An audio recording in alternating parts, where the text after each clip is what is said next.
Bonjour tout le monde et bienvenue à ce nouveau cours de physique où on va de physique NYC, donc c'est ondes optiques et physique moderne.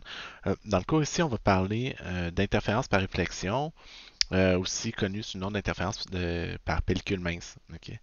Donc, c'est une application des notions d'interférence qu'on a vues dans le cours précédent. L'application la plus, probablement la plus connue, c'est les couches anti-reflet, par exemple. Ok. Donc, les pellicules anti-reflet qu'on installe sur des lentilles pour éviter qu'il y ait de la réflexion. Donc, par exemple, mes lunettes, ils ont une pellicule anti-reflet. Ça paraît pas parce que vous voyez quand même un peu de reflet dedans, mais c'est jamais 100% parfait non plus pour des lunettes maison, en guillemets. Là. Je veux dire, euh, mais c'est quand même une façon d'éviter la réflexion de la lumière. Ok. Ça a évidemment d'autres applications, on va en parler un peu, là. Mais comment ça fonctionne, c'est ça qu'on va étudier aujourd'hui, le principe de fonctionnement des pellicules anti-reflet. Ok. Donc, dans la question qu'on vous pose à la page correspondante des notes de cours, on vous dit par exemple de la lumière blanche éclaire une lentille de verre dont l'indice de réfraction est 1,52. On va revenir sur c'est quoi les indices de réfraction là, assez rapidement. Qui est recouverte d'une couche anti-reflet de fluorure de magnésium d'indice de réfraction 1,38. On dit on veut éliminer la réflexion de la lumière visible, donc nous on va se concentrer sur la longueur du milieu du spectre visible. Donc comme le spectre visible va de 400 à 700 nanomètres, à mi-chemin entre 400 et 700 on a 550, donc nous notre objectif ça va être d'éliminer la réflexion de la lumière à 550 nanomètres par exemple. Ok. Donc on vous pose plusieurs questions. Quel est le type de réflexion qui a lieu à l'interface air fluorure de magnésium, blablabla. Euh, Puis, si la longueur d'onde est de 550 nanomètres dans, dans l'air, que devient-elle dans le fluorure de magnésium? Donc, pardon. Donc, pourquoi on fait ça, en fait? Euh, je vais juste en profiter ici. Ok. Donc, chaque fois qu'on a la lumière qui change de milieu, ok? Donc, chaque fois qu'il y a une interface entre deux matériaux, chaque fois que l'air change de milieu transparent, puis aussi on avait déjà discuté, qu'est-ce qui se passe quand une onde change de milieu de propagation? Ben, il y a une partie de l'onde qui va être réfléchie, puis une partie de l'onde qui va être transmise. Ok. Donc, nous, pour des besoins de simplicité, on va tracer ça à, à un certain angle, là, juste pour la clarté. Mais vous comprendrez que normalement, tout ça va se faire à incidence normale. On va y revenir, ça ne sera pas long. Donc, vous avez quoi? Vous avez un rayon lumineux qui arrive euh, dans, de quelque part, puis qui vient frapper l'interface entre l'air et le fluorure de magnésium. Ok. C'est tous des milieux transparents, c'est juste que l'indice de réfraction va changer. Chaque fois qu'on change de milieu, il y a une partie de l'onde qui est réfléchie, puis une partie de l'onde qui est transmise. Donc, on va avoir un rayon réfléchi, puis un rayon qui est transmis. Ici, on va négliger la réfraction. OK, là, je veux dire, pour l'instant, là, on n'en parlera pas. OK? Si vous vous souvenez, la réfraction, qu'est-ce que c'est? C'est quand la lumière change de milieu transparent, elle va dévier. OK? On va y revenir, mais pour nous, de toute façon, on va tout faire à incidence normale. Donc, la réfraction n'est pas un facteur au niveau de la direction exacte dans laquelle le rayon va être réfléchi.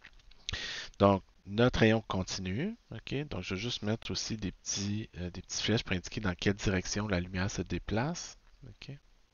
Puis, qu'est-ce qui se passe quand notre rayon vient frapper l'interface entre le fluorure de magnésium et le verre? Ben, même chose, il va y avoir une partie du rayon qui va être réfléchie, ok, puis une partie de la lumière qui va être transmise. Wow. Oups. Ok. Puis une partie de la lumière qui va être transmise. Ok. Donc, pourquoi, évidemment, quand la lumière sort du verre, vous allez encore avoir, qu'est-ce que vous pensez, un rayon réfléchi, puis un rayon transmis. Ok. Nous, on va faire attention, là, ok. Euh, qu'est-ce qui se passe quand le rayon ici est réfléchi? Ben, il y a une partie qui va être réfléchie, puis une partie qui va être transmise.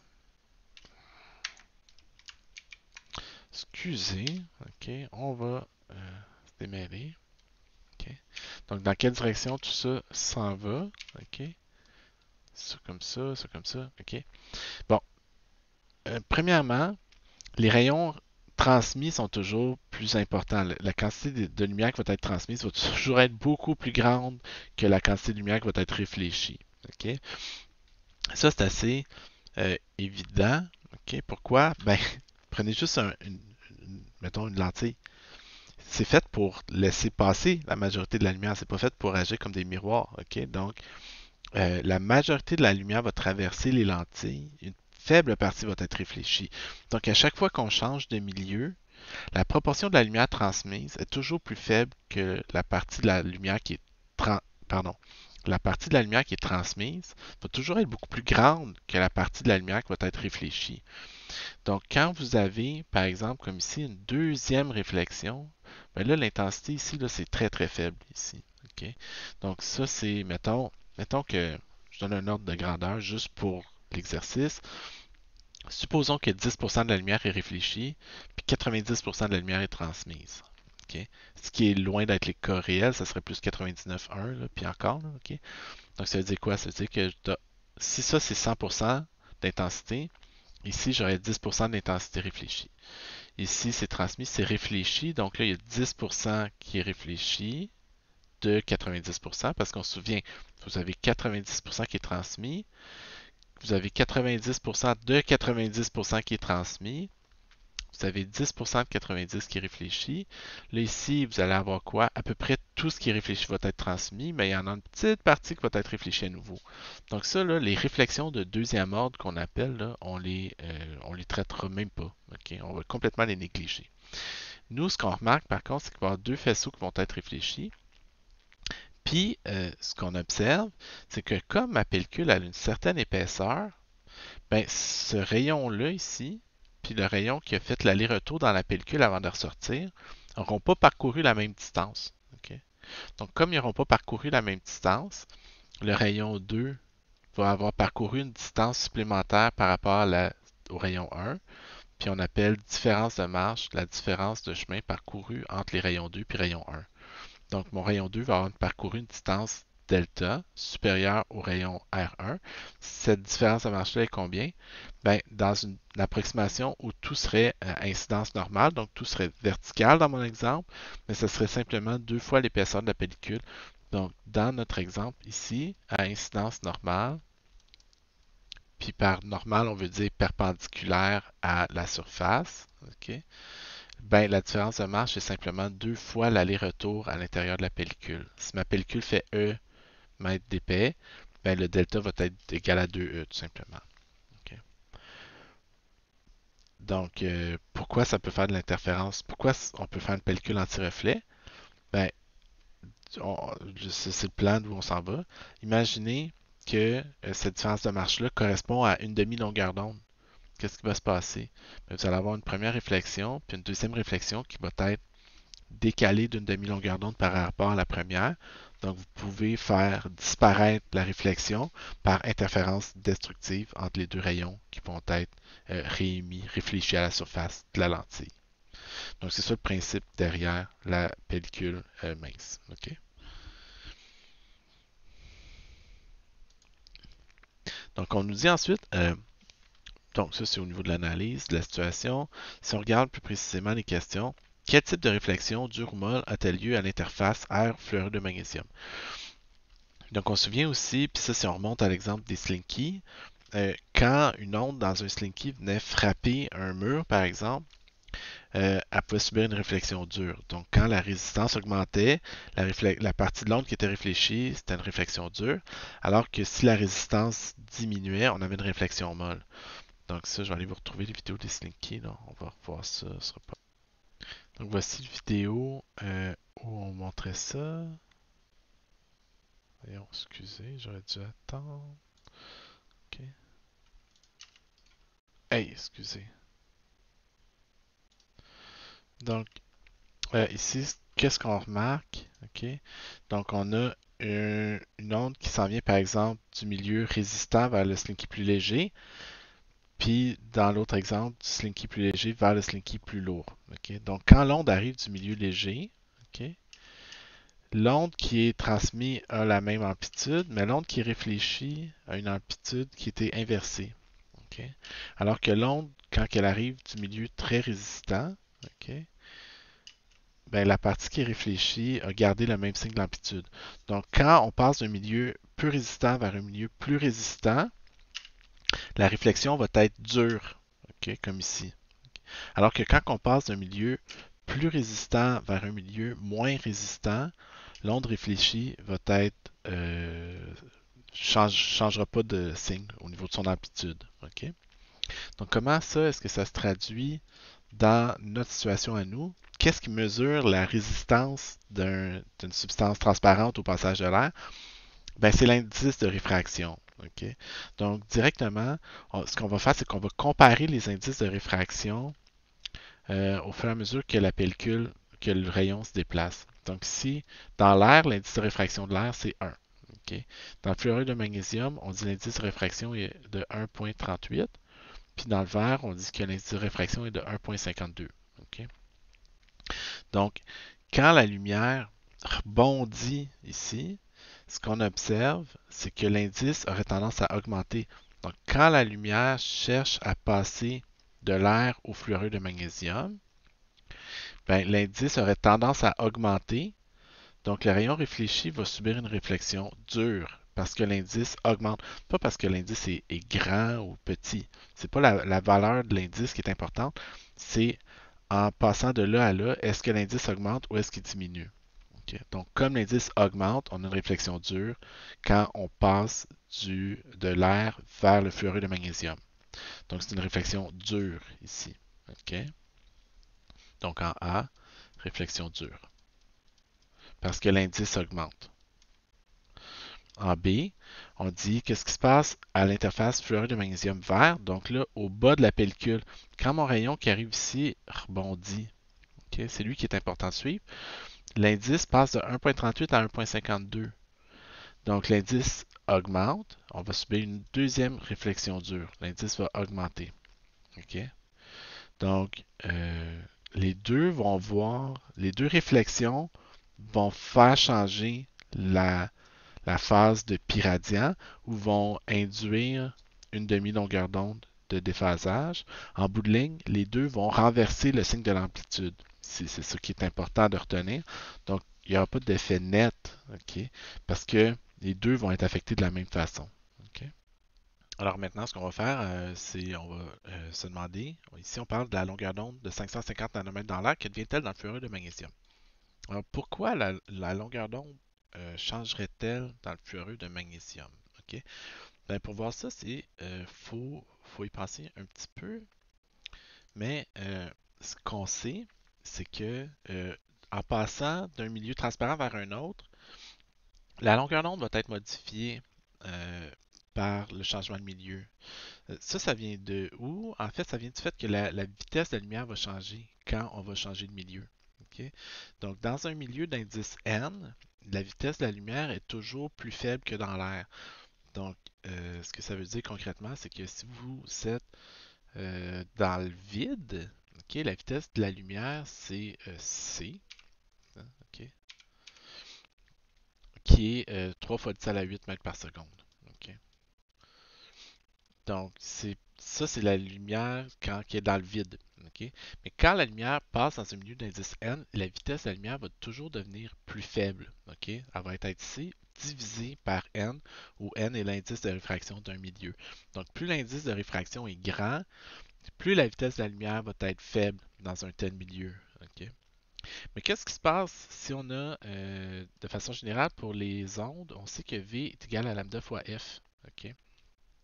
Si la vitesse de la lumière diminue, ok, parce qu'on tombe dans un indice d'un milieu d'indice plus élevé, ben, il faut qu'il y ait quelque chose qui change de l'autre côté de cette relation-là. Ok.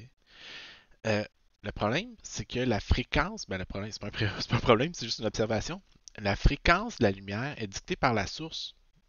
Donc, si la source oscille euh, F fois par seconde, ben, elle ne va pas changer la fréquence à laquelle elle oscille parce que la lumière qu'elle émet, elle traverse un milieu d'indices différent. Donc, c'est pas la fréquence qui va changer, ça va être la longueur d'onde qui va changer. Donc, si la, la vitesse devient c sur n, ben, il va falloir qu'on divise lambda par n dans un milieu d'indice n. OK? Donc, dans un milieu d'indice n, on va prendre la longueur d'onde dans l'air. Pardon, ça c'est la longueur d'onde dans l'air qui va devenir ma longueur d'onde dans mon milieu d'indice n. Donc, la longueur d'onde dans mon milieu d'indice n, c'est la longueur d'onde dans l'air divisé par n, l'indice de réfraction du milieu. Donc, dans notre exemple, on veut éliminer la longueur d'onde de 550 nanomètres, mais on se trouve à être dans une pellicule de fluorure de magnésium dont l'indice de réfraction est de 1,38. Donc, ça va me donner une longueur d'onde dans la pellicule de 399 nanomètres. OK. Donc ça ici, c'est vraiment, là, puis c'est ça qu'on représente ici, la longueur d'onde change. Donc plus l'indice de réfraction est grand, plus la longueur d'onde dans un milieu d'indice donné va être courte. OK. Pourquoi c'est important? Parce que supposons qu'on veut faire disparaître la réflexion de la lumière à 550 nanomètres dans l'air. OK? Ben, intuitivement, OK, c'est ça qu'on disait, on dit si on s'arrange euh, la, pour que la lumière parcourt une distance supplémentaire de une demi-longueur d'onde dans la pellicule, qu'est-ce qui va se produire? Ben, c'est que l'onde qui est réfléchie R1 ici va être décalée d'une demi-longueur d'onde par rapport à l'onde réfléchie R2. Donc, on va avoir de l'interférence destructive entre ces deux ondes-là en réflexion. Puis, on n'aura pas de réflexion de la lumière. C'est ça qu'on cherche. OK? Donc, quelle est la plus petite épaisseur possible? Ben, si on ajoute une différence de marche de une demi-longueur d'onde, mais il faut faire attention parce que la demi-longueur d'onde, elle se trouve à être dans la pellicule d'indice N. OK? C'est comme ça qu'on va réussir à faire disparaître la lumière réfléchie. OK? Nous, on sait que la différence de marche, c'est tout simplement 2 fois l'épaisseur de la pellicule. Donc, il faut que l'épaisseur de la pellicule corresponde à un quart de la longueur d'onde dans le milieu, dans la pellicule de milieu N. OK. Nous, on a dit que notre longueur d'onde était de 399 nanomètres. Donc, il faut que l'épaisseur de la pellicule soit de 399 divisé par 4, soit environ 99,5. Je ferai le calcul exact, là, mais il faut que ça soit autour de 99,6, 99,5 nanomètres, l'épaisseur de la pellicule. OK? C'est pas exactement 399. OK? Donc, est-ce que c'est quelque chose qui a de l'allure ou pas? OK, on va regarder ça ensemble. Donc, ce qu'on a ici, c'est un simulateur OK, qui a été développé par un des profs du cégep, un de mes collègues, là, Benoît Laroche. OK? Donc, qu'est-ce que vous avez ici? C'est vous avez l'onde incidente ici. Vous avez une première onde réfléchie ici, puis une seconde onde réfléchie ici. OK? Donc, nous, on passe d'un milieu d'indice 1, de l'air ou le vide, vers du fluorure de magnésium. Puis, vous allez ensuite dans une pellicule de verre. Nous, on se préoccupe des deux faisceaux qui sont réfléchis ici. OK? Donc, si on regarde, donc on a une première réflexion. OK? Donc, on va juste enlever ça ici. Donc, vous avez une première réflexion en bleu, puis un autre segment qui traverse, puis qui est réfléchi ici en jaune. Donc ça, c'est ce que je vous avais indiqué ici. Là. OK? Donc le premier faisceau réfléchi, puis le deuxième faisceau réfléchi qui traverse la pellicule. Évidemment, euh, dans la réalité, nous, tout se fait à incidence normale, ici comme ça. Mais vous voyez que ça devient l'enfer à distinguer tout ça. Donc, c'est pour ça que je mets un angle ici. OK? Puis là, si vous êtes un petit peu maniaque, vous allez me dire, ouais, mais là, ça, c'est pas exactement 2 fois l'épaisseur de la pellicule parce qu'il y a un angle, puis là, c'est l'hypoténuse d'un triangle. Oui, ça, je suis d'accord avec vous. Mais c'est pour ça que nous, dans les exercices qu'on fait, on va toujours être à incidence normale. C'est juste au niveau de la représentation que je vous le mets sur un angle comme ça pour que ça soit plus visuel. OK? Donc, moi, j'ai sélectionné la longueur d'onde dans le vide de 550 nanomètres. OK, en tout cas, 550.5, là, OK. Puis, qu'est-ce qui se passe, OK, à chaque interface? Donc, si je fais apparaître les ondes ici, OK? Donc, ce qu'on a ici, c'est l'onde qui oscille comme ça. Puis, si vous remarquez, OK, au point où la réflexion se produit ici, là, OK, vous avez l'onde réfléchie dont l'amplitude change de signe. Donc, vous avez en vert, c'est les maximums d'amplitude. En rouge, c'est les creux de vague. En vert, c'est les sommets des vagues. Donc, le creux de vague, en réfléchissant, devient un sommet de vague. OK? Donc, vous avez un changement de phase, OK, ou un changement d'une demi-longueur d'onde. Le sommet se transforme en creux. OK? Le creux se transforme en sommet quand il réfléchit. Au fond de la pellicule, vous avez le même phénomène qui se produit. Vous avez une onde qui réfléchit. L'onde qui réfléchit va aussi changer de signe d'amplitude parce qu'elle subit une deuxième réflexion dure. Donc, vous avez un premier faisceau réfléchi, un second faisceau réfléchi. Qu'est-ce qui se passe si j'ajuste l'épaisseur de la pellicule à 99 nanomètres? OK. OK. Mettons 99 ou 100, là. OK. Bon, je pourrais le mettre exactement à 99. Mais ce qu'on remarque, c'est que les deux ondes réfléchies, OK, vont avoir un creux pour l'onde en bleu, un sommet pour l'onde en orange. Puis les deux ondes vont s'annuler ici, puis on va avoir de la lumière qui va interférer de façon destructive en réflexion, comme ça. OK?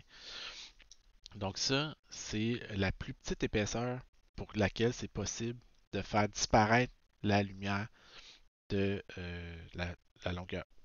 C'est la plus petite épaisseur, excusez, pour laquelle c'est possible de faire disparaître la lumière réfléchie à 550 nanomètres. OK? On va généraliser, là, vous allez voir, ça ne prendra pas grand temps. On dit avec l'épaisseur trouvée en D, quelles longueurs d'onde seront renforcées par interférence constructive dans la lumière réfléchie? Existe-t-il des longueurs d'onde renforcées dans le visible à cause de ça? OK? Donc,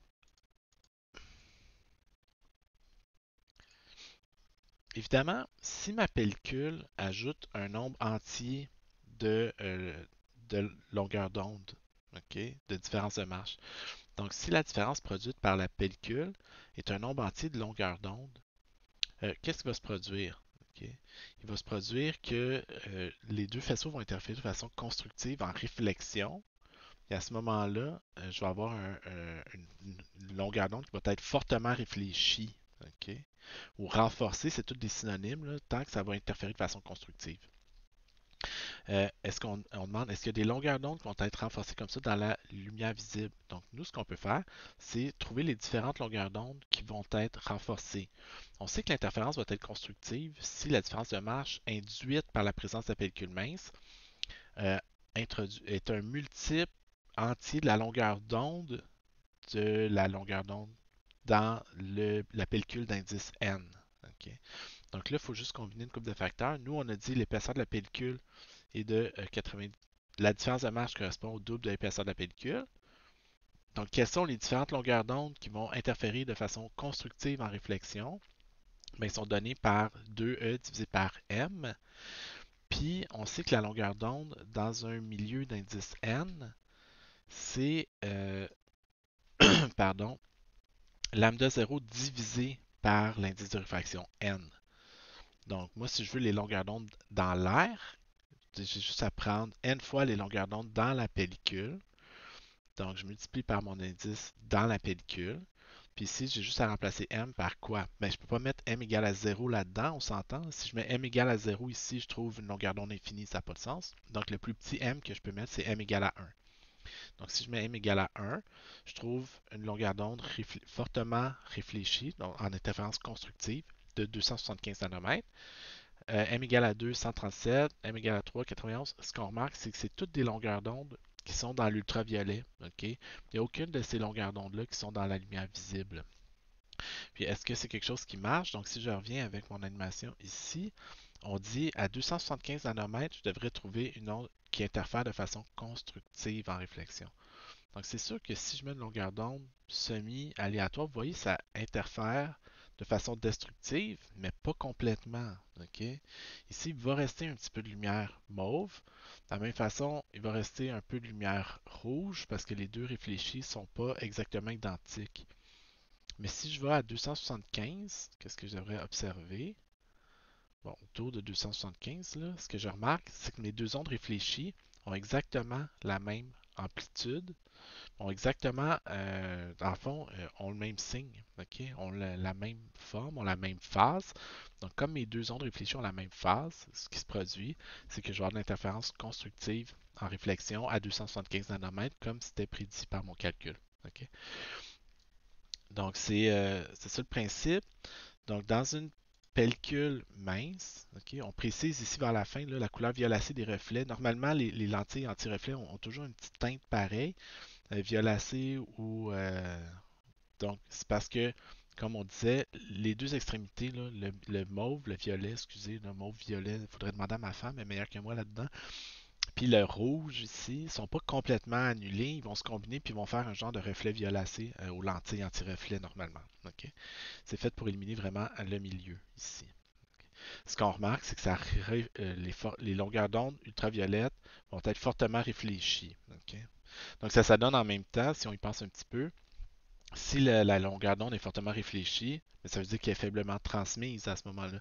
Donc les pellicules anti-reflet agissent en même temps un peu comme une protection contre les ultraviolets. Okay? Mais c'est pas leur but premier, mais c'est un effet secondaire, si on veut, de ça. Ensuite, on vous dit l'exemple suivant, on dit de la lumière blanche éclaire une pellicule d'eau savonneuse. Donc, de l'eau savonneuse, l'eau, l'indice de réfraction de l'eau, c'est 1,33. Qu'elle soit savonneuse ou pas, qu'est-ce que ça change? Ça change juste qu'elle va se tenir. Donc, le savon fait juste augmenter la tension superficielle de l'eau. Elle permet de faire des bulles. Vous ne pouvez pas faire des bulles d'eau sans savon dedans. On dit à un endroit où l'épaisseur de la pellicule est de 320 nanomètres, quelle longueur d'onde dans le visible seront fortement réfléchies? Donc, ça ici, en fait, c'est qu'on a la situation suivante. On montre quand vous avez des pellicules, ok, des bulles, ok, souvent vous allez voir à la surface de la bulle, ok, pardon, vous allez voir des reflets de différentes couleurs. Ok, ça ici, c'est un peu aussi, c'est le même principe quand vous avez une tache d'huile à la surface, euh, pardon, à la surface mettons, d'une flaque d'eau, quelque chose comme ça. Donc, quand vous avez des reflets comme ça, qu'est-ce que ça indique? Ça indique, dans le fond, c'est comme si vous voulez, une carte topographique de l'épaisseur de ma pellicule. Ok, pourquoi? Ben, il y a certains endroits où, par exemple, l'épaisseur de la pellicule va être telle que la lumière, mettons ici, on dirait jaune, va être fortement réfléchie. Si l'épaisseur de la pellicule change, mais la longueur d'onde qui va interférer de façon constructive en réflexion va changer elle aussi. Donc, au lieu d'être jaune, ça pourrait être le rouge ou le bleu qui va interférer de façon constructive en réflexion. Autrement dit, la couleur qui est réfléchie dépend fortement de, à peu près exclusivement de l'épaisseur de la pellicule à cet endroit spécifique-là. Donc, le fait qu'on voit des patrons à la surface de la bulle est une indication comme quoi l'épaisseur de la pellicule n'est pas parfaitement homogène. Okay? L'épaisseur de la pellicule varie. Okay? Ce qu'on remarque ici, vous remarquez qu'il y a des bandes horizontales. Donc, tant que l'épaisseur de la pellicule est constante, la couleur qui va être fortement réfléchie va être constante elle aussi. Ce qu'on remarque, c'est que les bandes horizontales ici, ben, premièrement, il y a des bandes horizontales, c'est normal. Prenez une pellicule d'eau, mettez-la à la verticale, vous allez avoir une épaisseur à peu près constante horizontale. Pourquoi l'épaisseur change au fur et à mesure qu'on se déplace vers le bas ici de l'anneau? Ben, c'est parce que le poids supporté par une couche en particulier, donc supposons que je regarde le poids supporté par cette pellicule-là, cette couche-là, ben, c'est tout ce qui est par-dessus elle qui appuie contre elle. Donc, si je regardais ça par la tranche, voyons, je suis où là? Excusez, là, j'ai des curseurs partout, j'ai des fenêtres partout. Donc, si je pouvais voir l'épaisseur sur mon profil de côté, ben, je verrais que j'ai une pellicule qui supporte le poids. OK? Donc, elle va aller en s'épaississant comme ça. Donc, au début, l'épaisseur varie très faiblement. Donc, les bandes sont relativement espacées. Mais plus la colonne est importante, plus ici on va supporter une grande colonne d'eau, mais plus l'épaisseur va varier. Donc, plus ça va s'affaisser, plus l'épaisseur va varier rapidement, donc plus les bandes d'interférence vont se rapprocher les unes aux autres. Ok. Donc, c'est pour ça qu'on observe vraiment une succession ici de bandes horizontales qui se rapprochent les unes des autres au fur et à mesure qu'on descend dans la pellicule. Donc, si on vient à notre exemple, on nous dit, vous avez une pellicule comme celle-ci, là, ok, qui fait 320 nanomètres d'épais. Quelle longueur d'onde dans le visible va être fortement réfléchie? Ok. Ben, là, ce que je vais faire, c'est que je vais faire un schéma, ok, de ma pellicule d'eau vue de côté. Autrement dit, si je prends vraiment comme une tranche de ça ici, là, ok. Donc, je prends une tranche ici, là. Qu'est-ce que je vois? OK? Ben, je vois juste ça ici, donc qui est ma pellicule vue de côté. OK? C'est essentiellement une pellicule d'eau, donc l'indice de réfraction de l'eau est de 1,33. Puis qu'est-ce qui se produit? C'est qu'on a de l'interférence causée par un rayon qui est réfléchi en frappant. Donc, on veut savoir quelle longueur d'onde va être fortement réfléchie. Donc, on a toujours la même chose. On a toujours un rayon qui arrive de l'air. Excusez, je perds le son de temps en temps. Donc, on a un rayon qui arrive de l'air, qui frappe la pellicule d'eau qui est réfléchie. Donc, comme l'indice de réfraction cherche à augmenter quand notre pellicule passe de l'air vers l'eau, ben, l'indice de réfraction augmentant, on subit une réflexion dure. Ok. À l'inverse, dans le fond de la pellicule, excusez, euh, on va avoir une deuxième réflexion. Donc, l'onde qui va être transmise en arrivant ici rechange de milieu à nouveau. Donc, une partie va être réfléchie, une partie va être transmise. La partie qui va être réfléchie, comme on se déplace d'un indice élevé, 1,33, vers un indice plus faible, 1, la pellicule ici va provoquer une réflexion molle dans le fond de la pellicule. Ok. Donc, vous allez avoir une réflexion dure en surface, puis une réflexion molle dans le fond. Ok. Qu'est-ce qui se produit à ce moment-là? Supposons que notre épaisseur de pellicule soit négligeable, ok, là, à peu près égale à zéro. Ben, vous auriez une réflexion qui change le signe de l'amplitude, puis une réflexion qui ne la change pas. Donc, vous allez avoir deux ondes réfléchies qui vont avoir un décalage d'une demi-longueur d'onde qui va avoir été provoqué juste par la nature différente des réflexions qui sont ici. Donc, si ma pellicule avait une épaisseur négligeable, je produirais déjà de l'interférence destructive à ce moment-là. Okay? C'est pas la même situation que tantôt. Mais ici, je produirais de l'interférence destructive parce que mes deux réflexions auraient des natures différentes. Donc, juste à cause de ça, ça induit un déphasage de pi radian ou un décalage de une demi-longueur d'onde, comme vous préférez. Okay? L'important, c'est qu'à ce moment-là, comme les deux ondes réfléchies sont hors phase, sont décalées d'une demi-longueur d'onde, ils vont interférer de façon destructive, puis ça produirait en soi une pellicule anti-reflet. Okay? Nous, ce qu'on vous pose comme question, c'est pas quelle longueur d'onde je veux faire pour faire disparaître la réflexion. On vous demande quelles sont longueurs d'onde vont être fortement réfléchies. Donc, on cherche à produire l'interférence constructive. Donc, comment je peux transformer mon interférence destructive en interférence qui se produirait à pellicule d'épaisseur nulle en une interférence constructive? Ben, j'ai juste à ajouter une demi-longueur d'onde de changement de phase due à la présence de la pellicule. Donc, je vais ajouter une pellicule dont l'épaisseur correspond à un une demi-longueur d'onde. Évidemment, c'est pas juste une demi-longueur d'onde. Je pourrais mettre trois demi-longueurs d'onde, je pourrais mettre cinq demi-longueurs d'onde. L'important, c'est que je peux avoir un nombre entier de longueurs d'onde à condition que j'ajoute au net une demi-longueur d'onde. À ce moment-là, ici, on va le représenter dans l'autre figure qui est là. Excusez, là, faut que je fouille entre mes fenêtres. C'est un peu déconcentrant tout ça. Donc là, ce que je vais faire, c'est que je vais mettre une pellicule d'eau entourée d'air. Donc je vais dropper l'indice à 1 en dessous. Puis je vais mettre 1.33. OK, ça ne change pas 1.33, 1.34, là, c'est pas ça le. Ça pas une énorme différence, là. OK? Donc, mais si je regarde de proche, OK, qu'est-ce que j'observe maintenant?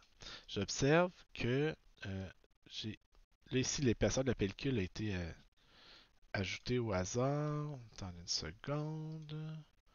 Je vais venir remettre dans le milieu du spectre visible juste pour avoir une idée.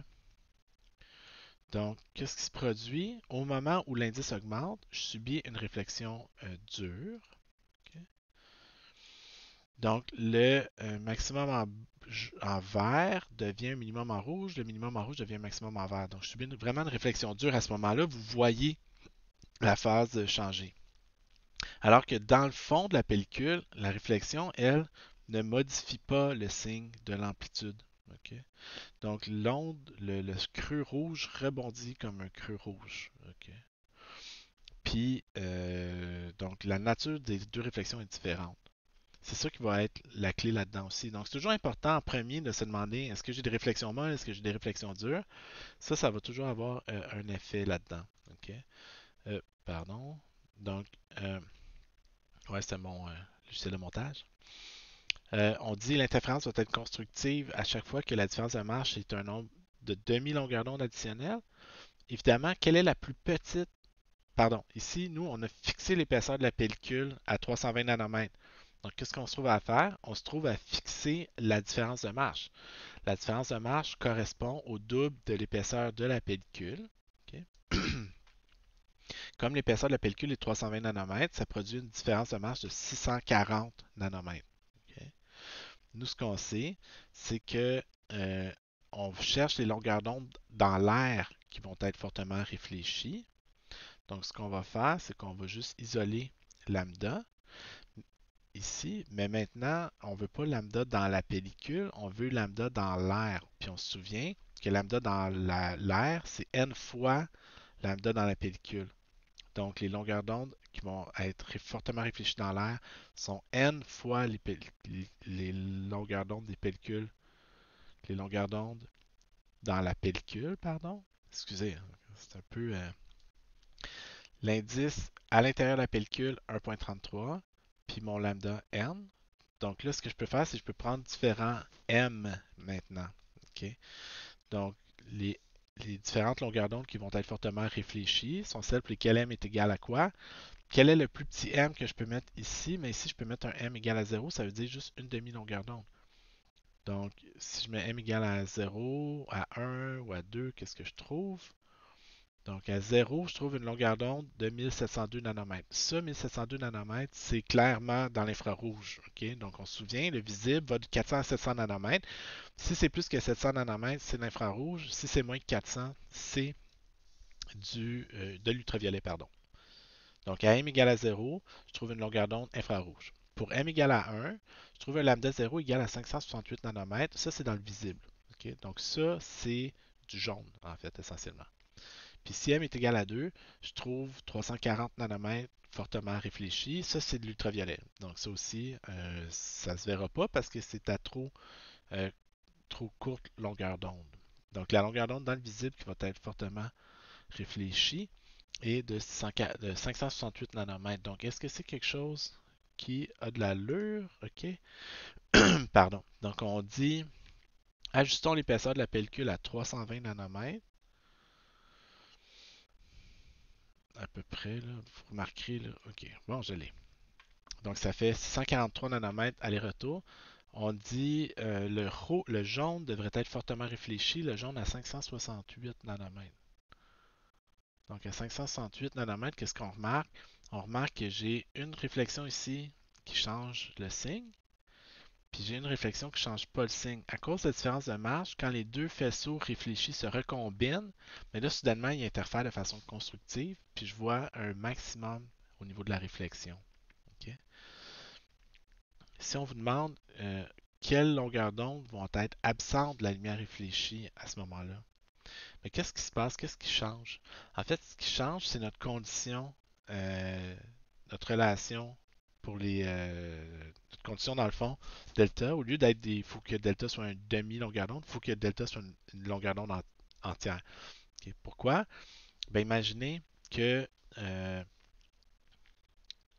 j'ai encore là deux réflexions différentes. C'est ça que j'avais dit au début.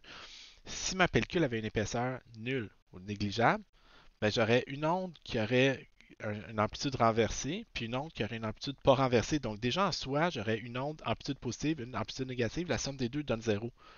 Donc d'avoir une épaisseur de pellicule nulle produirait déjà de l'interférence destructive. Donc si je veux conserver de l'interférence destructive parce que je veux des longueurs d'onde absentes de la lumière réfléchie, qu'est-ce que je vais faire? Ben, je vais m'arranger pour provoquer une différence de marche qui soit un nombre entier de longueur d'onde. OK? Donc, à ce moment-là, qu'est-ce qui se passe ici? Excusez, c'est pas le bon. Donc, si je m'arrange pour rajouter une différence de marche qui correspond à un nombre entier de longueur d'onde, ben, je ne viendrai pas modifier la condition. J'ai dit, si la pellicule a une épaisseur négligeable, ça produit déjà de l'interférence destructive. Si je veux conserver de l'interférence destructive, ben, je vais rajouter un nombre entier de longueur d'onde dû à la différence de marche. Parce que je sais que rajouter un nombre entier de longueur d'onde, ça ne change pas la condition d'interférence. OK? Donc, ce que je vais faire, c'est juste remplacer m plus une demi par m. OK? Mais c'est le même raisonnement. OK? La différence de marche est évidemment, comme l'épaisseur de la pellicule n'a pas changé, la différence de marche n'a pas changé elle non plus. OK?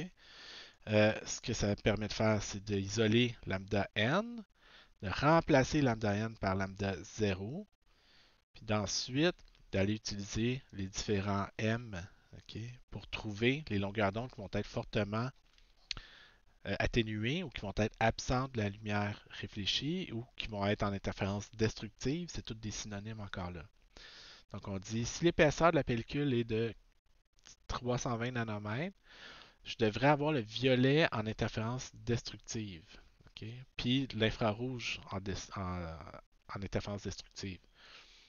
Donc, est-ce que je suis capable de reproduire ça ici avec mon montage ici?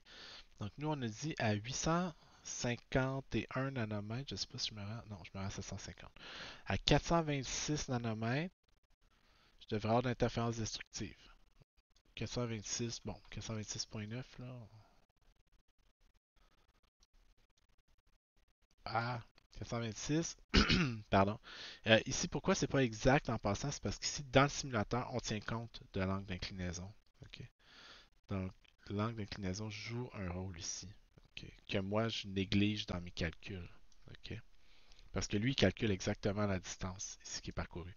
Donc, ce qu'on voit, une onde incidente, réflexion dure, l'onde réfléchie change de signe. Au fond, réflexion molle, l'onde réfléchie conserve son signe. Au moment où les deux se recombinent, les deux sont en opposition de phase, puis la somme des deux va donner 0. Donc, il n'y aura pas de lumière réfléchie. Okay? Il va y avoir de l'interférence destructive. Quelles longueurs d'onde dans le visible seront fortement transmises par la pellicule de savon? Là, il faut faire attention. Là, on ne se préoccupe plus de la lumière qui est réfléchie par la pellicule, mais on se préoccupe de ce qui traverse la pellicule. Okay? Donc, comment est-ce qu'on peut représenter ça, cette situation-là? Okay?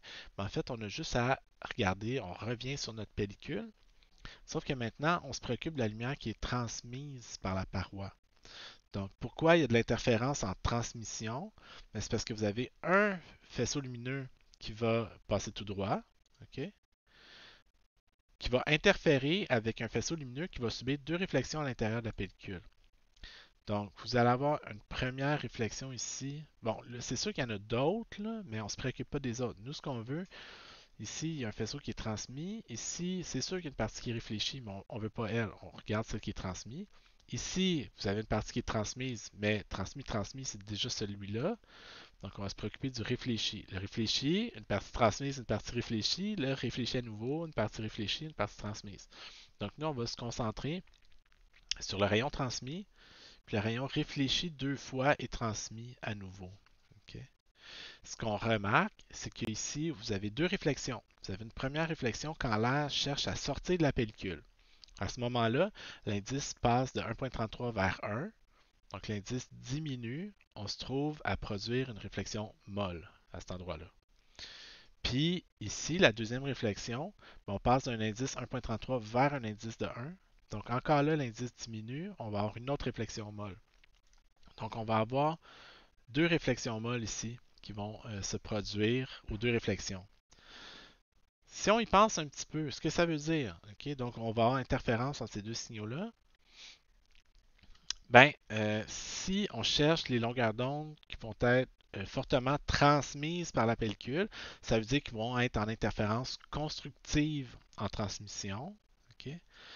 C'est qu'il faut qu'il y ait de l'interférence constructive. Si les deux réflexions sont pareilles, supposons que l'épaisseur de la pellicule est négligeable. Moi, j'aime toujours ça, me poser cette question-là. Ben, j'aurais quelque chose ici qui a pas de différence de phase qui est induite par les réflexions. Okay? Les réflexions molles ne changent pas la phase. Donc, pas de changement de phase, pas de changement de phase, donc je garde la même phase. Si la pellicule est d'épaisseur négligeable, ben, je garde la même phase que le faisceau incident, donc ça produirait naturellement de l'interférence constructive en transmission. Nous, ce qu'on veut, c'est de l'interférence constructive en transmission. Ben parfait. J'ai déjà de l'interférence constructive si j'ai une pellicule d'épaisseur négligeable. Je vais m'assurer de conserver cette condition-là en introduisant un nombre entier de longueurs d'onde de différence de marche, okay, dû à la présence de la pellicule. Donc, tant que la pellicule produit un nombre entier de, de longueur d'onde de différence de marche, je vais rester dans ma condition euh, d'interférence constructive en transmission. Si vous remarquez, c'est exactement la même solution qu'on avait au problème précédent. Okay? Dans le problème précédent, on se demandait quelle longueur d'onde allait être absente de la lumière réfléchie. Okay? Mais si les longueurs d'onde ne sont pas réfléchies, c'est parce qu'ils sont fortement transmises. C'est assez évident quand on y pense 2 secondes. Donc, les longueurs d'onde qui sont fortement réfléchies vont être faiblement transmises. Les longueurs d'onde qui sont faiblement réfléchies vont être fortement transmises. Donc, il n'y a pas de lumière qui disparaît. Okay? Ce qui est fortement réfléchi et faiblement transmis est l'inverse. Okay? Donc, nous, ce qu'on va vouloir faire, par contre, c'est juste aller vérifier tout ça, puis vous pourriez le vérifier expérimentalement. Ben, vous pourrez faire les calculs, vous allez trouver la même solution. Donc, à C, c'est la même solution qu'en B. Puis en D, c'est la même solution qu'en A. OK? Puis, ce qui est plus important ici, c'est que ça mène à c'est-tu delta, c'est-tu m lambda, c'est-tu m plus une demi lambda? Moi, ce que j'aime me faire personnellement, c'est j'aime me faire un petit tableau, OK, des cas possibles. Comment je me fais ce tableau-là? OK. Ben, je vais toujours me demander, OK, il peut y avoir 2 cas, OK? Puis ça, c'est ça qui est important de noter. Je peux avoir des réflexions, OK? Donc, c'est comment sont mes réflexions, OK? Est-ce que mes réflexions sont pareilles ou différentes? OK? Donc, je peux avoir 2 réflexions pareilles. OK? Donc, c'est soit dur, dur ou molle, molle. Bien évidemment, ils sont soit pareils, soit différents. OK? Donc, ça, c'est dur, molle. OK? Puis ensuite, je peux chercher à avoir de l'interférence constructive en réflexion. Autrement dit, que ce soit fortement réfléchi ou fortement transmis, là, mais de l'interférence constructive. Donc, fortement réfléchi, interférence constructive, c'est tous des synonymes. Okay? Je peux aussi avoir de l'interférence destructive. Okay? Donc, atténué, faiblement transmis, absent de la lumière réfléchie, tous des synonymes. Okay? Donc, comment je fais pour le remplir? C'est que moi, je me mets toujours en tête, je me dis, imaginons que l'épaisseur de la pellicule est négligeable. Okay? Donc, si j'ai une pellicule d'épaisseur négligeable et que j'ai 2 réflexions pareilles, okay, les 2 réflexions vont induire le même changement de phase dans l'onde réfléchie. Donc, si j'ai 2 réflexions pareilles, au net, j'aurai aucun effet. Donc, si ma pellicule avait une épaisseur négligeable, ben, ça produirait de l'interférence constructive parce que mes 2 ondes subiraient le même type de réflexion. Donc, ça produit déjà de l'interférence constructive. Si je veux rester en interférence constructive, je vais m'arranger pour introduire une différence de marche qui est un nombre entier de longueur d'onde dans la pellicule. Okay? Si je veux transformer ça en interférence destructive, ben, je vais devoir introduire une demi-longueur d'onde de décalage supplémentaire.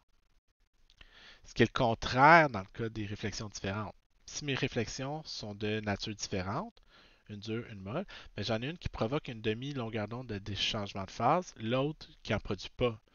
Donc, si ma pellicule avait une épaisseur négligeable, qu'est-ce que j'observerais? L'interférence destructive. Parce que j'ai une des deux réflexions qui a changé l'amplitude, l'autre ne l'a pas changé. Donc, si je veux rester en interférence destructive, je vais introduire un nombre entier de longueurs d'onde dû à la différence de marche. À ce moment-là, je vais rester dans ma condition d'interférence destructive, puis c'est ça que je cherche. Okay?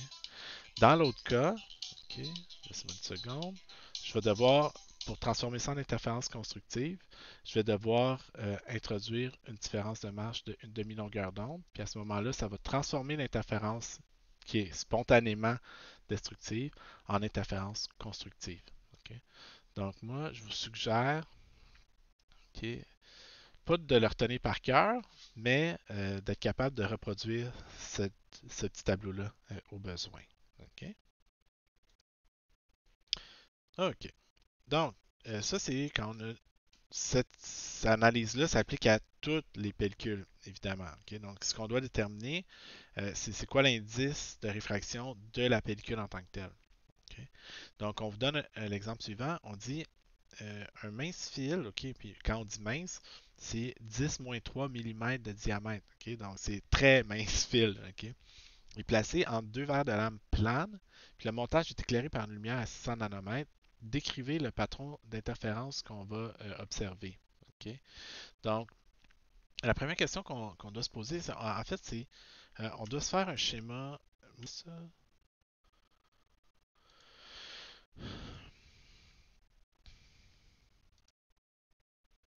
Donc, on a donc, qu'est-ce qu'on observe comme type de réflexion? On a un faisceau qui arrive, qui cherche à sortir du verre pour aller dans l'air. L'indice de réfraction de l'air, du verre, c'est toujours plus grand que 1. OK? Donc, le verre, typiquement, c'est 1,5 à 1,6 l'indice de réfraction. On ne le précise pas dans la question, d'ailleurs, parce qu'il n'est pas important. Vous allez, on va le voir. Puis, on se rend dans l'air où l'indice de réfraction est 1. Donc ici, l'indice de réfraction diminue. Donc on a une première réflexion qui induit une réflexion molle ici. OK? Dans la deuxième situation, on a un rayon qui essaye de passer de l'air, d'indice 1, vers une plaque de verre qui a un indice de l'ordre de 1,5 à 1,6. Donc l'indice aurait tendance à augmenter. Donc la deuxième réflexion qui est ici va être une réflexion dure. OK? Donc on a deux réflexions de nature différente.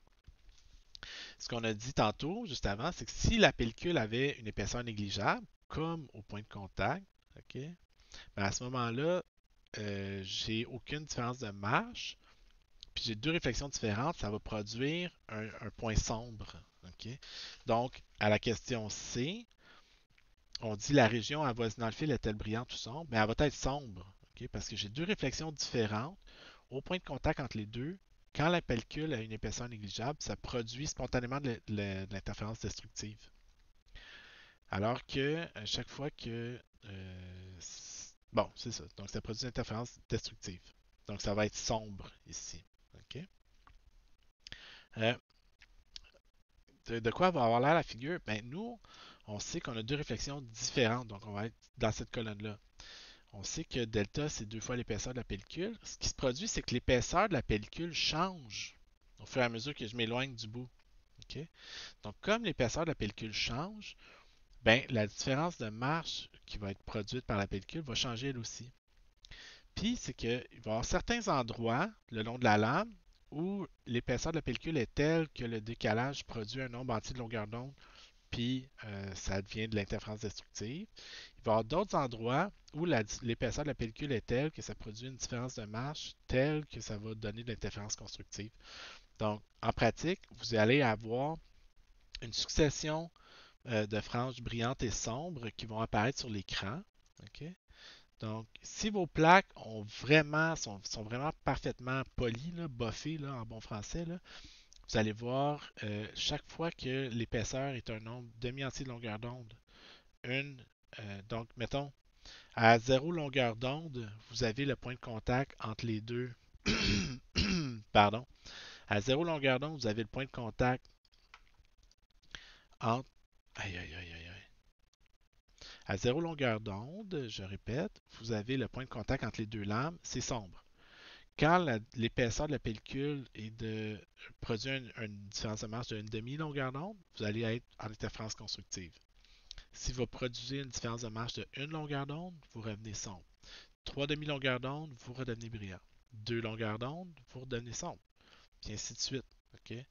Donc, si l'épaisseur varie de façon parfaitement uniforme, OK, vous allez voir une figure parfaitement régulière ici. OK? À l'inverse, si vos plaques ne sont pas parfaitement planes, ben, l'épaisseur de la pellicule ne variera pas de façon parfaitement homogène et vous n'observerez pas une figure parfaitement régulière. Vous allez voir quelque chose ici comme la figure de droite. Donc, une application de l'interférence par pellicule mince peut être, par exemple, le contrôle de la qualité dans la production de lentilles. Okay? Vous voulez faire une lentille qui a une certaine courbure. Vous voulez être sûr que la courbure de la lentille est parfaite. Qu'est-ce que vous faites? Ben, si vous avez une première lentille que vous savez qui est parfaite, vous avez juste à la prendre, vous déposez sur celle-ci un fil à une extrémité très mince, puis vous déposez la deuxième lentille dont vous voulez contrôler la qualité sur la première. Puis vous éclairez ça avec une lumière monochromatique, puis vous regardez la figure d'interférence que ça produit. Si le patron est régulier comme ça veut dire que votre lame épouse parfaitement le profil de celle en dessous. Si ça vous donne quelque chose comme ça, mais ça vous indique que il y a des endroits, là, c'est encore là, c'est essentiellement ce qu'on voit une carte topographique de la surface de la lentille qu'on a mis par-dessus. Donc, si ça varie de façon régulière, c'est bon. Si ça varie comme ça, il y a quelqu'un qui a mal fait sa job en quelque part, on s'axe au vidange, puis on recommence. Ou on va juste la buffer, la polir davantage. Donc, si on revient à notre question, ok, donc on dit décrivez le patron d'interférence, ben c'est celui-ci. Donc, une succession de franges brillantes et sombres espacées de façon régulière. Ok. C'est ce qu'on observe. Alors que si on avait. Ben c'est ça, c'est juste ça. Donc, l'endroit où les lames se touchent est-il brillant ou sombre? En fait, à l'endroit où les lames se touchent, on l'a déjà dit, les deux réflexions sont différentes et l'épaisseur de la pellicule est négligeable. C'est suffisant pour produire l'interférence destructive. Donc, on va avoir une tache sombre là où les deux lames de verre se touchent. On dit la région avoisinant le fil est-elle brillante ou sombre? Mais la question qu'on va se poser ici, c'est le fil, lui, qu'est-ce qu'il produit comme différence de marche? Okay? Si la différence de marche produite par le fil est un nombre entier de longueur d'onde, ben, on sait que ça va être sombre à l'endroit où se trouve le fil. Puis si la différence de marche produite par le fil est un multiple de demi-longueur d'onde, ben, ça va produire de l'interférence constructive. Donc, ce qu'on va faire, c'est qu'on va évaluer la différence de marche produite par la présence du fil. Okay? Comment on fait ça? Ben, nous, on vous a dit que le fil faisait euh, avait un diamètre pardon, de 7,35 x 10-3 mm. Donc, ce que ça veut dire que à l'endroit où on a le fil, ça va produire une différence de marge de 2 fois l'épaisseur de la pellicule, donc de 2 fois 7,35 x 10 à la moins 6 mètres. Donc, on va produire une différence de marge de 1,47 x 10 à la moins 5 mètres. On sait qu'à cet endroit-là, l'interférence va être constructive si c'est une demi-longueur d'onde ou destructive si c'est un nombre entier de longueurs d'onde. Donc, qu'est-ce qu'on va faire? On va tout simplement prendre le delta puis le diviser par la longueur d'onde. Okay? Ça me donne 24,5. Donc, 24,5, est-ce que c'est ça ici qu'on observe? Okay? On observe un delta qui est égal à 24,5 fois la longueur d'onde. Donc, ça va être brillant à l'endroit où se trouve le fil. Okay? Est-ce que, euh, pardon, combien de franges brillantes et sombres vont apparaître sur la lame? Ben, là, il faut juste compter, puis franchement, c'est quasiment ça qui est le plus compliqué. Donc, on va voir apparaître 25 franges sombres, OK? Parce qu'on se rend de m égale à 0 jusqu'à m égale à 24 longueur d'onde, OK? Donc, 0, 1, 2, 3, 4, 5, jusqu'à 24, ça donne 25. Donc, on a 25 zones sombres. Puis, on va voir aussi 25 zones brillantes de 0,5 à 1,5 à 2,5 à 24,5. Donc, de m égale à 0 à m égale à 24. Donc, 25 franges brillantes. Donc, sur mon fil, se succéderait sombre, brillant, sombre, brillant 25 fois comme ça. OK? Donc, pas si mal. Ça, bien honnêtement, là, pour les compter, c'est souvent quasiment ça qui est le plus dur dans ces problèmes-là. Combien on voit de franges sombres et brillantes apparaître sur la lame. Bon, à la question 9 maintenant. OK, qu'est-ce qu'on vous dit? C'est une autre application. On dit un coin d'air est fermé en plaçant un fil à l'extrémité de deux lames de verre de 10 cm de longueur. On observe 5 franges sombres par centimètre quand le système est éclairé par une longueur d'onde de 500 nanomètres. Combien y a-t-il de franges sombres au total? Ben, ici encore, il faut juste se pratiquer à compter les franges. OK? Donc, on dit, j'en ai 5 par centimètre. OK. Donc, j'en ai 5 par centimètre. Donc, j'en ai essentiellement une à tous les 2 mm. OK? Donc, j'en ai une à 2 mm, à 4, à 6, à 8, à 10 mm. Donc, j'en ai 5 par centimètre fois 10 cm. Donc, j'en ai 50. Mais il ne faut pas que j'oublie qu'au point de contact entre les deux, j'ai aussi une frange sombre. Donc, j'ai 51 franges sombres en tout, 50 franges brillantes. OK? Vous y repenserez à celle-là. OK? Puis, on demande ensuite quel est le rayon du fil. Bon, ben nous, on sait qu'à l'endroit où se trouve le fil, M est égal à 50. OK? Donc, on a deux réflexions différentes. Puis, on sait en particulier aussi que, comme j'ai 5 franges sombres par centimètre, chaque fois que j'ai un centimètre pile, c'est une frange sombre. OK? Donc, j'ai de l'interférence destructive. J'ai deux réflexions différentes. Je sais que je vais avoir de l'interférence destructive. Donc, je sais que delta va être un nombre entier de longueur d'onde ici. OK? Donc, delta est égal à m fois lambda avec m égale à 50. OK? Donc, la première, c'est quand même égal à 0. Ça, c'est le point de contact. Après, l'autre, c'est m égale à 1, m égale à 2, jusqu'à m égale à 50 au bout. Donc, je sais que m est égal à e, m est égal à 50, puis que delta est égal à 2e. Donc, nous, ce qu'on cherche, c'est l'épaisseur de la pellicule, qui est 25 fois la longueur d'onde. Nous, on dit que la longueur d'onde est de 500 nanomètres. Donc, ça me donne euh, une pellicule, pardon, une épaisseur de pellicule de 1,25 fois 10 c'est 25 fois 500 nanomètres, pardon. Donc, ça me donne une épaisseur de pellicule de 1,25 fois 10 à la moins 5 mètres. OK? Pardon. Donc, nous, ce qu'on veut maintenant, ça, c'est l'épaisseur de la pellicule. Nous, ce qu'on veut, c'est le rayon du fil. Donc, il faut juste faire attention. Le rayon du fil, ben, ça va être la moitié de ça. OK? Parce que nous, ce qu'on a calculé, c'est l'épaisseur de la pellicule. Nous, on veut le rayon du fil qui est égal à la moitié de l'épaisseur. Donc, le rayon, on prend l'épaisseur, on la divise en deux. Ça donne 62,5 fois 10-6 mètres. OK? Donc, 6,25 fois 10-6 mètres. Ça, c'est des microns. OK? Donc, des micromètres, des microns. OK? Donc, c'est ça, l'épaisseur du fil ici. OK? Euh, Exemple numéro 10, on demande, c'est une question différente. En fait, c'est ce qu'on appelle les anneaux de Newton. OK?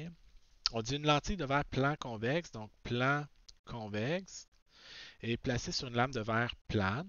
Le rayon de courbure de la lentille est 5 mètres. Donc, 5 mètres, là, c'est très, très, très doux comme courbure. Là, OK? Imaginez un cercle de 5 mètres de rayon. Là, son diamètre de la lame et le diamètre de la lentille est de 20 mm. Donc vous avez quelque chose qui fait 2 cm comme ça, puis dont le rayon de courbure est de 5 mètres. Vous ne voyez à peu près pas la courbure à l'œil nu. Là, ok? On éclaire le système par une lentille à 589 nanomètres. Décrivez le patron de diffraction obtenu. Ben, si on regarde de quoi ça a l'air, cette situation-là, en fait, ce qu'on va voir, c'est qu'on va voir, euh, il y a une pellicule mince qui apparaît. Ok? Encore là, la pellicule, c'est pas dû au verre, c'est vraiment le petit gap entre les deux lames, ok? Qui est rempli d'air, en fait, encore une fois. Donc, c'est un coin d'air qui est contenu par deux lames qui sont, elles, en verre. Ok? Donc, on dit, décrivez le patron d'interférence obtenu. Ben, ce qu'on remarque, c'est qu'on a encore là une pellicule d'épaisseur variable. Donc, des fois, l'épaisseur va être telle qu'elle va produire de l'interférence constructive. Des fois, l'épaisseur va être telle qu'elle va produire de l'interférence destructive. Sauf qu'ici, contrairement à la situation qu'on avait dans le problème juste avant, l'épaisseur ne varie pas de façon linéaire. Ok? Comme le gap ne devient pas deux fois plus épais, deux fois plus loin. C'est un arc de cercle ici, donc l'épaisseur varie par exemple au début très lentement, puis plus on s'éloigne, plus l'épaisseur varie rapidement parce que plus la lame va être inclinée. Donc le patron qu'on va voir, c'est un patron similaire, mais qui ne sera pas pareil. Donc au centre, on voit une tache sombre, déjà en partant. OK? Pourquoi? Ben parce qu'on a deux réflexions de nature différente. On a la même chose. On a une lame en verre déposée sur une autre lame en verre. On sait qu'au point de contact, ça va produire une interférence destructive parce qu'on a deux réflexions de nature différente. Vous irez revoir plus tôt dans le cours. OK? Donc, au point de contact, c'est sombre. Après, vous allez avoir un endroit où la différence de marge va être une demi-longueur d'onde, ce qui va transformer l'interférence destructive en interférence constructive. Excusez. Ensuite, vous allez avoir un endroit où la différence de marge va être un nombre entier de longueur d'onde. On va revenir à de l'interférence destructive, constructive, destructive, ainsi de suite. Puis ce que vous remarquez, plus on s'éloigne, plus les anneaux sont rapprochés les uns des autres. Okay? Donc, c'est la figure qu'on va observer. Donc, comme je mentionnais, on vous demande le point de contact entre la lame, entre la lentille et la lame. Donc, le point de contact entre la lentille et la lame est-il sombre ou brillant? En fait, comme j'ai deux réflexions de nature différente, au point de contact entre les deux, je vais avoir de l'interférence destructive. Okay? Donc, je vais avoir une tache sombre à cet endroit-là. On vous demande le rayon du dixième anneau sombre. Donc, comment est-ce que je peux évaluer le rayon du dixième anneau sombre, excluant le point central? Donc là, on va revenir ici. Euh, donc, premièrement, si j'y repense un petit peu, on est toujours dans la même condition. Donc, j'ai deux réflexions de nature différente et je cherche les anneaux sombres, donc interférence destructive. Je dois donc avoir une différence de marge qui est un nombre entier de la longueur d'onde. Donc, je veux que delta soit égal à m fois lambda. Euh, Ici, le point de contact m égale à 0, ça fait delta égale à 0, c'est le point de contact qui n'est pas un anneau, c'est le point central. Donc, le premier anneau est pour m égale à 1, le deuxième anneau pour m égale à 2, le dixième anneau pour m égale à 10, puis la longueur d'onde dans la pellicule, ben, comme dans la pellicule, il y a de l'air, c'est la même que la longueur d'onde dans le vide. Donc, delta va être égal à 10 fois 589 fois 10-9 mètres, donc à 5,89 fois 10-6 mètres.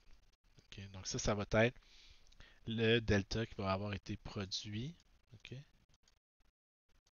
Euh, pardon. Être le delta qui va être produit par l'épaisseur de la pellicule à cet endroit-là, le dixième anneau sombre. Okay? Donc, on sait à ce moment-là quelle est l'épaisseur de la pellicule à l'endroit où se trouve le dixième anneau sombre. L'épaisseur de la pellicule va être de 2,95 fois 10 à la moins 6 mètres.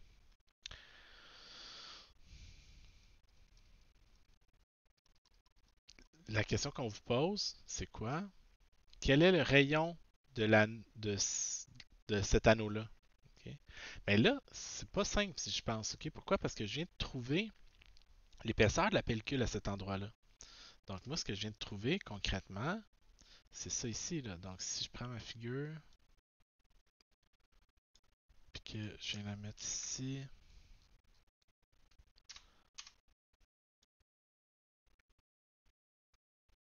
Oups. Ok, excusez. Ok. Donc, je sais que l'épaisseur de la pellicule à cet endroit-là est de 2,95 fois 10-6 mètres. Mais moi, ce que je cherche, c'est le rayon de cet anneau-là.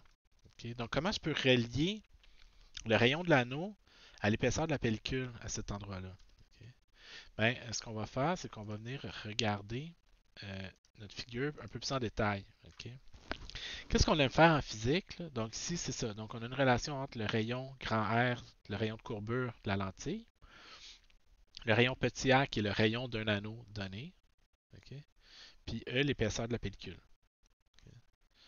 Donc nous, ce qu'on aime faire en physique, là, franchement, c'est des triangles rectangles. S'il y a une chose qu'on maîtrise bien en physique, c'est les triangles rectangles. Ok?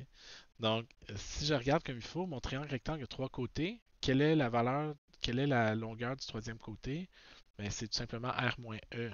OK? Pourquoi? Ben, ma pellicule ici, a une épaisseur E. OK? Donc, si ça mesure grand R, puis que j'enlève E, l'épaisseur de la pellicule, il me reste ici un côté qui mesure R moins E. OK? J'ai mon hypoténuse qui mesure grand R, puis mon autre côté qui mesure R. J'applique tout simplement Pythagore. Pythagore me dit quoi? Que grand R à la 2 est égal à R moins E à la 2 plus R à la 2, petit r à la 2. OK? On développe le terme ici. OK? Donc, R à la 2 moins 2RE plus E à la 2. Ce qu'on remarque ici, premièrement, deux choses. Les deux grands R2 disparaissent. Donc, ça, on peut les enlever. Puis, ce qu'on va faire aussi, puis ce qu'on aime souvent faire en physique, c'est bon, il y a quelque chose que je peux négliger là-dedans? Oui, le E à la 2 est négligeable. OK? Donc, on se souvient que l'épaisseur. OK, je vais vous mettre en contexte. Là. C'est quoi les ordres de grandeur là-dedans? OK? Donc, le grand R, c'est le rayon de courbure de la lentille qui est d'à peu près 5 mètres. OK? L'épaisseur de la pellicule, on vient de l'évaluer, c'est de l'ordre de 10 à la moins 6 mètres. Puis le rayon de la lentille, c'est de l'ordre du millimètre de 10 moins 3 mètres. Donc, ça, c'est si on regarde juste les ordres de grandeur. De l'ordre de 10 à la 0 fois 10 à la moins 6, de l'ordre de 10 moins 6. Ça, ici, euh, le rayon, c'est de l'ordre du millimètre. 10 moins 3 à la 2, c'est 10 moins 6. Donc ça, c'est de l'ordre de 10 moins 6. Ça, c'est de l'ordre de 10 moins 6. Mais ça, c'est de l'ordre de 10 moins 6 à la 2 qui donne de l'ordre de 10 moins 12. Donc ça devient complètement négligeable. Un millionième des deux autres termes. Donc je peux juste le flusher en bon français. OK? Donc on va l'enlever de là, puis on va tout simplement poser que R2 ici est égal à 2RE ici. OK? Puis j'ai une relation qui se tient à peu près entre le rayon de l'anneau puis l'épaisseur de l'anneau. Donc nous, dans notre exemple, ce qu'on vient de faire, c'est qu'on vient d'évaluer l'épaisseur de la pellicule. Donc je vais juste aller, tout ce qui va me rester à faire, c'est de relier ça au rayon de la pellicule. On vient de dire que R2 est égal à 2RE essentiellement. Donc le rayon va être égal à racine de 2RE, racine de 2 fois 5 fois 2,95 fois 10 moins 6, qui me donne un rayon de l'ordre de, là, excusez, là, j'ai pas le calcul devant moi, de l'ordre de 5,4 fois 10 à la moins 3 mètres. Donc de l'ordre de 5,4 mm. Okay? Donc pourquoi c'est difficile à voir cette figure-là si on y repense un petit peu là? Okay? C'est parce que dans ma figure, okay, qu'on a ici, donc j'ai ma lentille fait 20 mm de diamètre. Okay? Le dixième anneau, 1, 2, 3, 4, 5, 6, 7, 8, 9, 10. Là, ben, là, physiquement, la distance à cet anneau-là, c'est 5 mm. Okay? Donc ça, c'est difficile de voir ça à l'œil nu. On s'entend-tu là-dessus?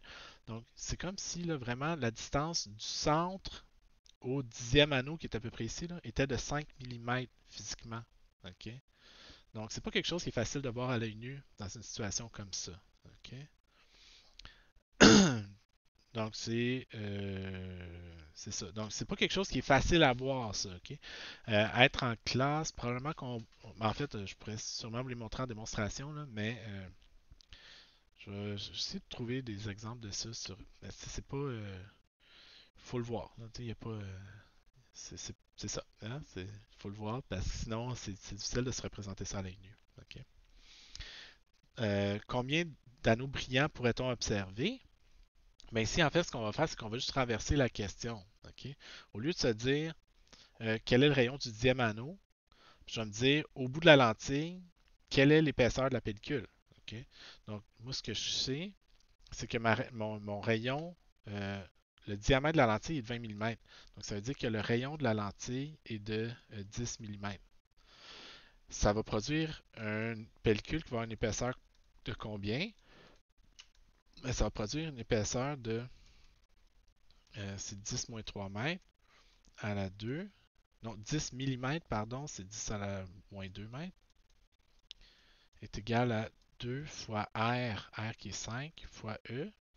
Donc ça produit une épaisseur qui est 10 à la moins 4 divisé par 10, donc 10 à la moins 5 mètres. Okay. Nous, on sait que la différence de marche delta est égale à 2 fois l'épaisseur de la pellicule. Donc, ça va produire une différence de marche de 2 fois 10 à la moins 5 mètres. Puis, quelle est l'épaisseur, pardon, quel est le M, quel est l'ordre de l'anneau brillant que je peux observer? Ben, je vais tout simplement, je sais que comme c'est différent, delta est égal à M plus une demi lambda, qui doit être égal à 2 fois 10 moins 5 mètres. Donc, je cherche le M maximum, M plus une demi fois... oh, attendez une seconde, je reviens. Bon, excusez-moi, j'étais distrait. Je disais donc, qu'est-ce qu'on se trouve à faire? OK, là, je vais revenir pour être sûr là, que j'allais peut-être un petit peu vite. Euh, je me suis dit, au bout de la lentille, quelle est l'épaisseur de la pellicule? 10,5 mètres. Parfait. Ça produit donc une différence de marche de 2 fois 10,5 mètres. Moi, je veux savoir combien de longueur d'onde ça correspond. Okay? Je sais que les raies brillantes vont être données par M plus une demi lambda. Donc, je sais que, genre, ça va être égal, pardon, à 2 fois 10 moins 5, divisé par la longueur d'onde qui éclaire le montage 589 nanomètres. Puis je trouve M égale à... Excusez, il faut que je le retrouve.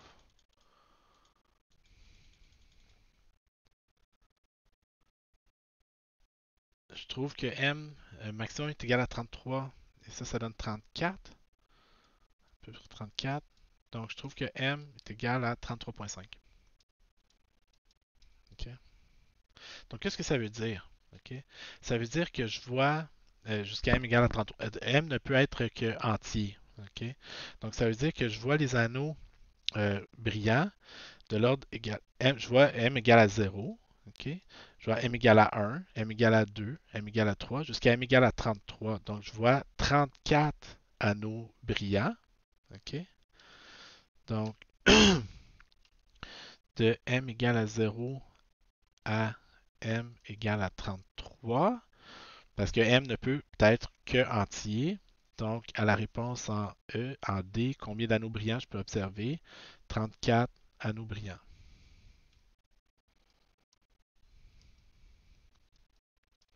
On dit, si on immergeait le système dans l'eau, qu'est-ce qu'on pourrait voir? Donc, encore une fois, là, c'est difficile à voir à l'œil nu. On remet ça en contexte. J'ai une lentille qui fait 2 cm de rayon. Je vois à l'intérieur de cette lentille-là 34 anneaux brillants, 34 anneaux sombres individuels. Okay? Donc, c'est vraiment pas simple de voir ça à l'œil nu. Okay? Si je plongeais tout ça dans l'eau, en fait, ce qui changerait, ça serait tout simplement la longueur d'onde dans la pellicule. Parce que présentement, ma pellicule est faite d'air. Euh, donc, quand je fais delta est égal à lambda, il faut que je prenne l'indice dans l'air. Si j'immergeais ça dans l'eau, ben, soudainement, ça deviendrait lambda dans l'eau. Donc, il faudrait que je divise ma longueur d'onde par l'indice de réfraction de l'eau qui est de 1,33. Vous ferez l'exercice. Vous vous rendez en E jusqu'à un M max, ok, de 44,6. Donc, vous voyez de M égale à 0 à M égale à 44. Ok, donc 45 anneaux brillants. En plongeant le système dans l'eau, vous voyez 10 anneaux supplémentaires apparaître.